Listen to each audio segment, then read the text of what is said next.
On today's episode, we are going to run through everything tactical on Aston Villa 4, Bournemouth 0. We're going to go through average positions, heat maps, passing networks, data, images of note. We're going to run through absolutely everything. And the first place that we're going to start with how Emi Buendia broke the Iraola'S Bournemouth system. He was absolutely instrumental in Aston Villa getting the victory against Bournemouth. So Villa fans, if you're new to my channel, make sure you are subscribing. Smash that like button. Let's try and get 800 likes on this one. And most importantly, comment your thoughts on everything that I discuss in this episode. But before we start, we're just going to have a little bit of a rewind back to my match preview when I was talking about this Bournemouth system and what Aston Villa have to do to beat Bournemouth and the areas where Aston Villa are going to look to try and exploit. And I named 3 areas within this Bournemouth team of the areas where Villa will need to exploit, be very good, and make sure that we are coming on top in these little battles. And they were Zone 1, Zone 2, and Zone 3. Bournemouth play with a 4-2-4. That's the formation that we saw them play against Aston Villa, the formation that we've seen them play all season. High intensity pressing and high intensity winning the ball high up the pitch, which then allows them to turn over the opposition, get shots off, score goals, and just be very, very attacking and have that attacking nature. But they do leave space in and around their midfield too. And you can see that for Villa to exploit this, let's get in and around Scott and Adams either side and get in behind Scott and Adams at the same time as well. And Aston Villa employed this exact tactic. Now, I'm going to show you an image that I took very early on in the game against Bournemouth. And I think it was the 25th minute it is. So I've just had a look. It's the 25th minute. And what I can see, and it was so interesting that I messaged Earl straight away and I was like, mate, we've got to exploit this left-hand side more. So what we can see is Bournemouth have gone pretty much man for man. They did go man for man against Villa at Villa Park, which is a very high-risk strategy that teams adopt at Villa Park and normally always ends in one way, and that's with Aston Villa winning. But what I want you to pick up on is the space that Digne's got, the space where Semenyo is occupying, and Emi Buendia's position. Now, Emi Buendia was playing on the left-hand side. Traditionally, you'd think, okay, left-hand winger, going to be in and around that area, spanning the width of Villa Park, stretching the opposition. But he's inverted. Now, look at Watkins. You've got Rodgers. You've got John McGinn. You've got Aston Villa's midfield 2 through here. You've got your back 2, and then we've got Cash Musby off shot here as well. But I've noticed this area as an area where Aston Villa would look to exploit. But I want you to now notice Semenyo's position. Now, Semenyo is tucked inside. He's having to come inside. Why? Because we've got Buendia, who's come quite central. We've got 2 up top occupying the Bournemouth 2 centre-halves. We've got John McGinn high.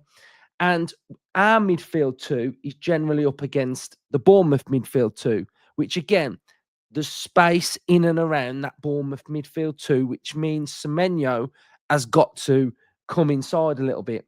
And this was absolutely fantastic for Unai Emery to move Buendia very central, having very narrow, and allow the space then to be occupied by Luca Dean.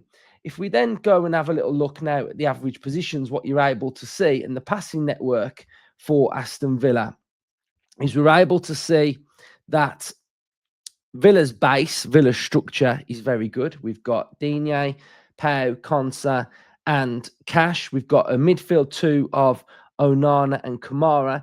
Notice Emi Buendia's very central position. Now, he can be central because it means that Digne can go out on that left-hand side. We've got a nice little partnership with McGinn and Rodgers. We've got Watkins, a willing runner, no network other than Buendia, but that was quite fine because he was able to pick him out and become a massive threat. Now, if we go and have a little look at the Bournemouth passing network, what you're going to be able to notice is Semenyo. Very narrow, inside, quite central. And when we start to compare Semenyo's heat maps, and I want to go back first of all to his heat map against Manchester City. Now, if we have a look at Semenyo, he's playing on the left. Now, we also know from the match preview that I did that Semenyo can play left and right. They switch that up tactically depending on the variation that they want to get. But notice Semenyo against Manchester City on that left-hand side, but getting into that 18-yard box, being a massive, massive threat, being somebody that's driving forward, that's dribbling, that's just being very powerful. You can see that red dotted line all the way into the 18-yard box. And now the important one to take a look at is his heat map against Aston Villa. And you're going to start to see something very interesting with his heat map. His average position is inside. It's quite central. But look at where his main body of work stops. It just stops. He's not really getting into the 18-yard box. It's not a solid red line. We disrupted Semenyo. We stopped Semenyo. And we had the ability to just dislodge him and disrupt him. I'm going to quickly just pick out on Semenyo just for 1 second, because this is now the second in-form player that's come to Villa Park and has been pocketed. Ezri Konsa pocketed Haaland when he was banging form, our last home game. And now look at this one where we've got Semenyo up against Digne. And notice Semenyo's successful dribbles. 5 dribble attempts, 0 success. Digne and Cash, because Semenyo then went on to the opposite side, stopped Semenyo from playing. And this, for me, was one of the ways in which Aston Villa dislodged, disrupted, and posed massive, massive problems for this Bournemouth team. Another thing that I want to pick out on, especially looking at the Bournemouth passing network, is the distance between Scott and Tyler Adams. That's a big, big old distance, that is. That's your midfield too. And that distance there is very large. Now, they did have a fullback that went off early. When I've looked at the substitutions, and their average positions were in and around there. Now, what we can notice is that here you've got your 4, you've got your 2 in midfield, and then you've got that front 4. This player went off injured when he collided early on, so kind of just ignore him. So you've got your 4-2-4, and what Villa really wanted to do was to make it difficult with their central 2 midfielders, and I thought Unai got this absolutely spot on. And I think what it does show is it shows the ability of player positions and moving players in and around certain areas to disrupt and dislodge the opposition. So if we do just briefly go back to the tactical pad, what you're able to see is that Emi Buendia's positioning, by coming in here quite central in that area, you've got Watkins, you've got Rodgers, you've got Digne offering that width, really posed a big problem for this 2 in the middle for Bournemouth. So I think that was a massive tactical game plan from Aston Villa, and I just think it was executed to perfection. But Emi Buendia, the eye test will tell us that he was brilliant, covering every blade of grass. And I think his intensity was just perfect for Villa. Why do I think it was perfect? Well, whenever Bournemouth went on that outside, whenever they decided to go to their fullback, to their right back, who was always there? We know that Buendia was playing quite central because we can see this from the average positions in the passing networks. That shows us that it's quite factual that that's what he did. But it was his driving to go from inside to outside that I just thought was brilliant. And if you take a look at Buendia's tackles and interceptions, this is what you can see. And I remember in the first half, this area here, when he was boxing them in, when he's just winning those throw-ins and just winning those or knocking it out for a throw-in and they'd get a throw-in. This was really important from Buendia, the ability to win the ball and dislodge and just completely disrupt them. He looks a yard quicker to me. He looks sharper. But it also goes back to a little bit of I don't know, martial art. I don't know if it's Conor McGregor that said this, but precision beats power. And it kind of is a little bit like Buendia in the sense of position beats speed. Position beats,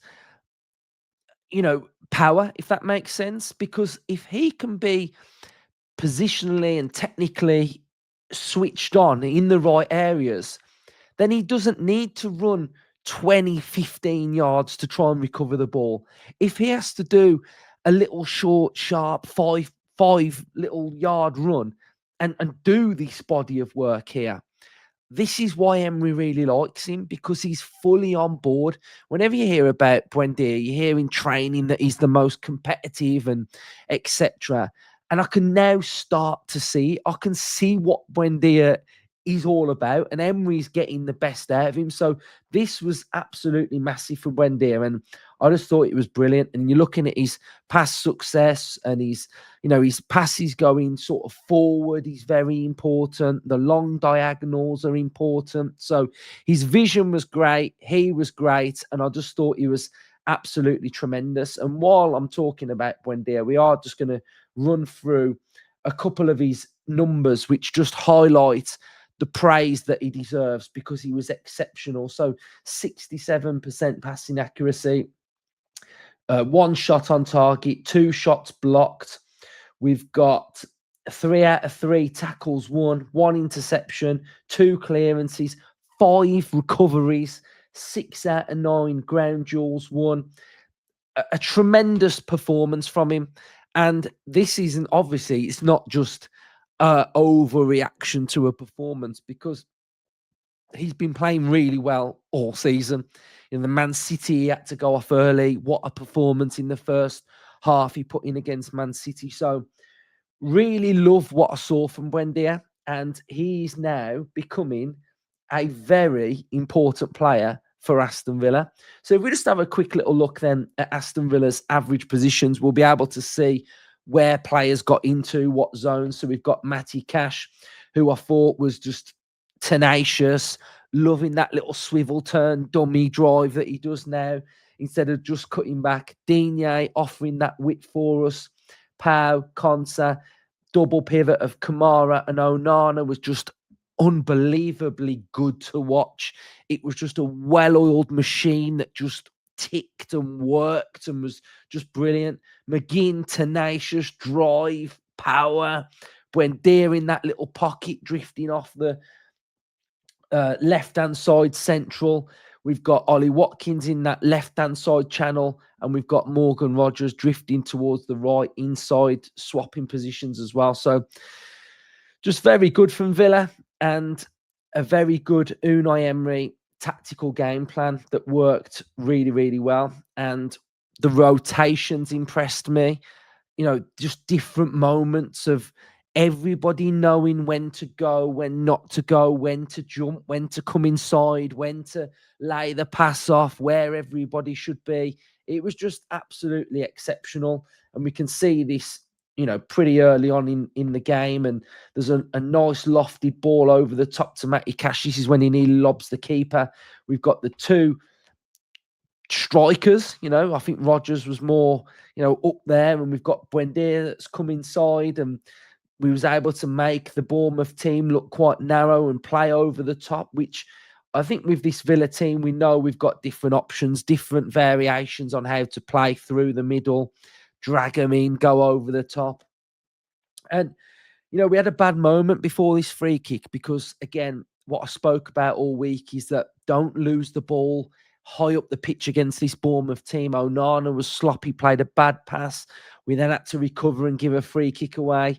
And then we sort of go down the other end and get our own free kick. And Buendia, I fancied him. Do you know what I think about Buendia on free kicks? He hits the target. And I think that's very important because we saw a couple of minutes before our free kick that they just blazed it over with no technique. But this is all technique. This is just get it on target, get the whip over the ball. You can see that he's already struck the ball, and there wasn't really like a powerful, necessarily a run up. It was just technique. And what a goal this was, and I'm probably going to watch it now for about 2 weeks. This was very good as well for the Onana goal, and I think positionally we look good. We look good here. We can see that we've got Digne who wants to bust the gut to get into that area.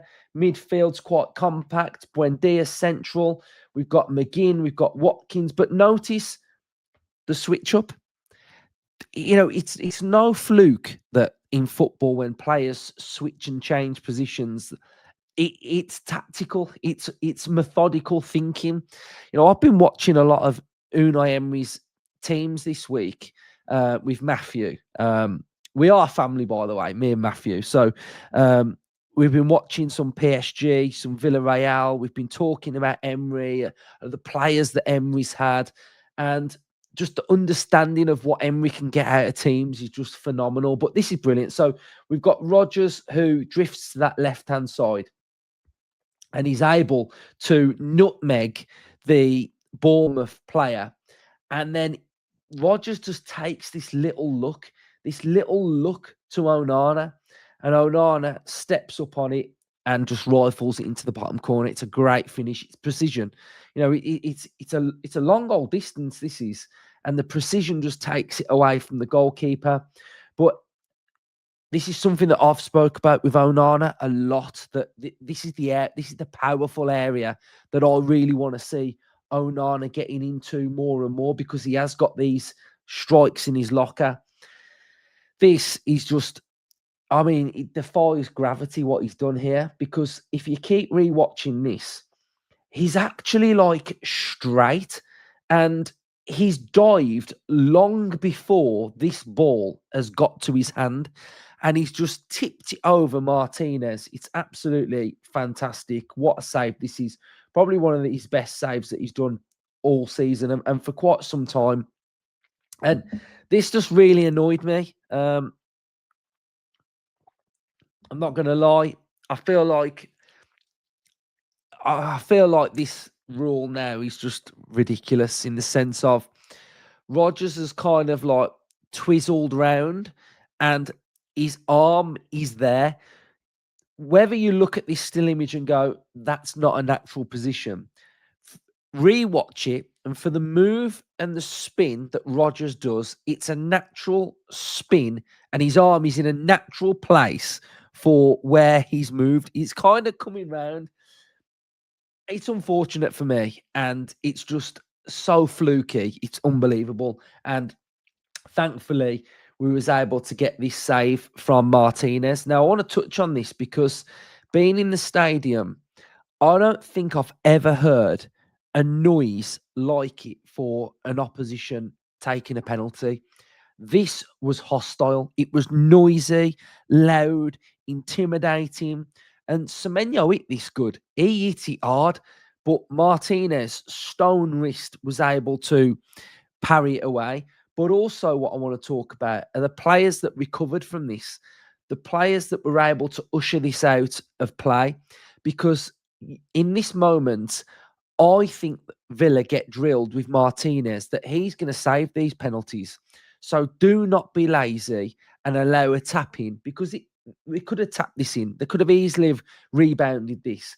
But we were the ones that had that hunger and drive to not let that happen. And I think that this sort of like epitomises Aston Villa's performance. And when you're looking at a complete performance, so for me, this was better than Man City. This had a lot more.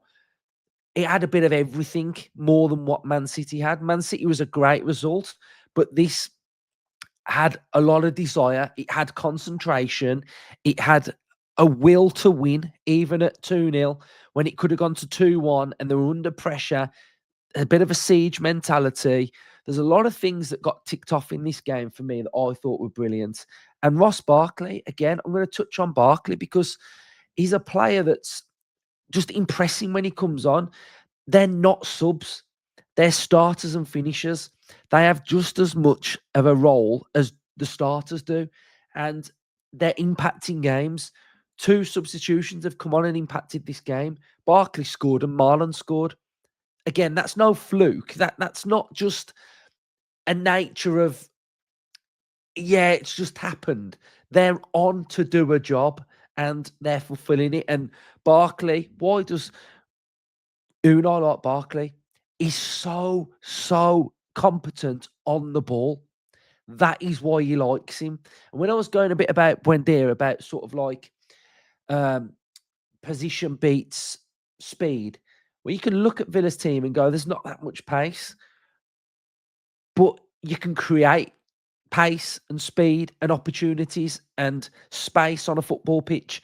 And that's what Emery's doing. He's playing chess with his players. He's moving and manipulating them all around the pitch. You know, that's why when he stands on the sidelines, he's not just doing it for a laugh. He's doing it because he's micromanaging where those players have got to be and the position. So Barkley, great for him to get his goal. And then this one, again, brilliant. Bit fortunate, but you don't shoot, you don't score. And that's something that we've said for quite a while on this channel, that we don't shoot enough, and you can't always just look for like an Onana strike where it opens up, get your strike off, and no one is in and around you. This one, shoot and look what can happen. Rebounds, ricochets, it can go in. So I think overall it was just a real brilliant performance from Aston Villa, but there are some fundamentals and basics within an Emery performance that you need to be looking at. So, for example, let's have a look at the duels. Those are important. Aston Villa won the most duels, 53%. Bournemouth had 47, 55 ground duels to 45 Bournemouth, 41 aerials, 59 for Bournemouth. 44 dribble success, 46 for Bournemouth. Tackles, 65% won for Aston Villa, 56 won for Bournemouth. So final third passes, 65% accurate for Aston Villa, 40% on our long balls, 19% on our crosses. High claims from the goalkeeper, 1 big save. Goals prevented, 1.37. So, a top performance. They've had to make 44 recoveries, 35 clearances, 12 interceptions. Well, we've made 22 clearances, 40 recoveries, and 8 interceptions. So the numbers, really good for Aston Villa. Really good. Doing the basics well. If we have a little look at some of the other standout performers, then Konsa, what was his passing accuracy? He was at 84%. Boubacar Kamara was at 90%. Let's just have a look at some of the duels won. So 2 out of 3 tackles won, 5 out of 10 ground duels, 1 out of 2 aerials. Onana, let's have a look at his 78% passing accuracy. He got 1 of 1 successful dribbles, 3 of 3 tackles, 5 of 9 duels, 1 of 1 aerials. Digne, we can see that he had 2 of 4 aerials, 1 of 5 ground duels. And let's just take a little look at Semenyo's performance. I've already mentioned that he had 5 dribbles and no success. He won 1 of his 2 tackles, 4 of his 10 ground duels, 2 of his 4 aerials. One player I do want to pick out on for Bournemouth that I actually thought was really good was Evan Nilsson. I thought his runs in behind were really good, really intelligent, and he's maybe someone that I would have my eye on if I was Aston Villa looking at strikers. I thought he was really good running in behind, to be honest. So my overriding thoughts now on that performance were very, very good. It was a box ticker for me in the sense of coming up against another informed team. We came up against Fulham when they were banging form, and we beat them. We've come up against Man City, who've beat Liverpool, and we were okay against Liverpool, but not the best. And then we've backed this up with a game against a team that are just banging form, having a great season. So to beat them, it is a standout performance for me. I think sometimes you can look at team names and go, okay, you should be beating them, but where are they in the league? So top performance from Villa. Villa's, last 5 games, draw, 1-1-1. No, that's not us. No, 1-1-1, lost 1. So we're on 18 points now, 2 behind Chelsea in third. Quite tight, quite congested, but right in the mix, right where we need to be. Only conceded 10 goals this season as well, which is very good. Everybody's talking about Arsenal. We've only conceded 5 less than them. So that's good. We just need to get the goals going. But the goals went in against Bournemouth. So let's keep that. Let's get that continuing. +3 goal difference now. So if we look at the teams that are in and around us, okay, you've got Brighton +2, Palace +5, -1 for Bournemouth, +1 for United and Liverpool, +3 for Villa. So if we can get building on this now, it shouldn't be a problem towards the end of the season for Villa either, which it was towards the end of the season last year. So I think I've gone through everything that I really wanted to go through. Picked up some really interesting points on Buendia, average positions, passing networks, numbers behind the game, images of note. So Villa fans, if you've enjoyed this episode and you've got this far, make sure you're subscribing, smash the likes and comment your thoughts. Up the Villa.